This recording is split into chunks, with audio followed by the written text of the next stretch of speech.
Hello friends, welcome back to our channel saraswathi.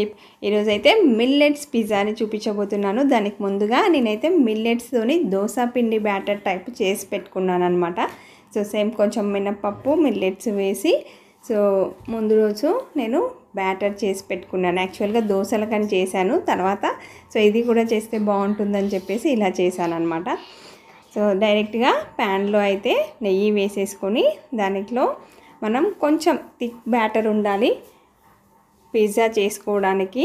So ఇలా ఒక 2 spoons దాంట్లో ప్యాన్లో వేసుకొని థిక్గా మనం వేసేసుకోవాలన్నమాట. దోశ టైప్ ఉత్తప్పం వేసుకుంటాం కదా, జస్ట్ లైక్ దానిలాగా వేసేసుకొని లిడ్ పెట్టేసి వన్ సైడ్ అయితే చక్కగా కాలనివ్వాలండి. ఒక 3 మినిట్స్ అలా కుక్ అవనివ్వాలి. దాని తర్వాత దోశనైతే మనం తిప్పేసుకోవాలి.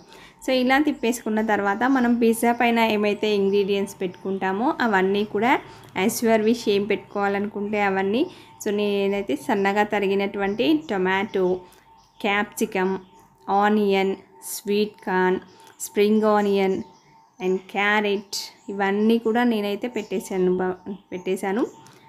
సో ఇలా మీకు కావాలనుకుంటే ఎన్ని రకాలైన తినగలిగే వాళ్ళ ఇంట్రెస్ట్ని బట్టి పెట్టుకోవచ్చు. జనరల్గా పిజ్జా పైన అయితే ఇవన్నీ కామన్ కదా. సో మనకు క్యాప్సికమ్, టమాటో, ఆనియన్ లేనిది అయితే పిజ్జా టేస్ట్ ఉండదు. సో కాబట్టి ఇవి కంపల్సరీ మస్ట్ అండ్ షుడ్ అనమాట. ఇంకా ఎక్స్ట్రా అనేటువంటిది మీ ఇష్టం. సో నేను క్యారెట్ అయితే సన్నగా తురిమి గ్రేట్ చేసేసి వేసుకున్నాను అనమాట. అలాగే చిల్లీ ఫ్లేక్స్ ఇవి కూడా కంపల్సరీ పిజ్జాకి వచ్చేసి. సో నేను బయట దొరికేటువంటివి ఏవి కూడా పిజ్జా సాస్ కానివ్వండి ఏది కూడా యూస్ చేయలేదు. ఒక చీజ్ మాత్రం బయట కొన్నానండి, రెడీమేడ్ది యూస్ చేశాను. సో చీజ్ లేకుండా పిజ్జా అనేటువంటిది టేస్ట్ ఉండదు కదా. సో ఇది కూడా ఇంట్లో చేసుకోవచ్చులేండి, బట్ నేను ట్రై చేయలేదు. సో ఈ విధంగా అన్నీ అయితే ఇంగ్రీడియంట్స్ వేసేసుకొని చక్కగా లిడ్ పెట్టేసుకొని ఒక 5 to 10 మినిట్స్ అయితే చక్కగా కుక్ అవ్వాలండి. హెల్దీ మిల్లెట్స్ పిజ్జా అయితే రెడీ అయిపోయింది. చూసారా?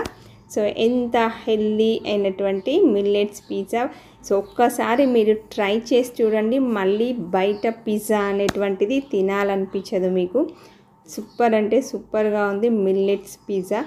So health and fast food తిన్నట్టుగా ఉంటుంది. 2 in 1 అనమాట. నా దగ్గర అయితే పిజ్జా కట్టర్ లేదు, నేను ఒక పెద్ద నైఫ్ అయితే కొన్నాను, దాంతోనైతే కట్ చేసేసాను అనమాట.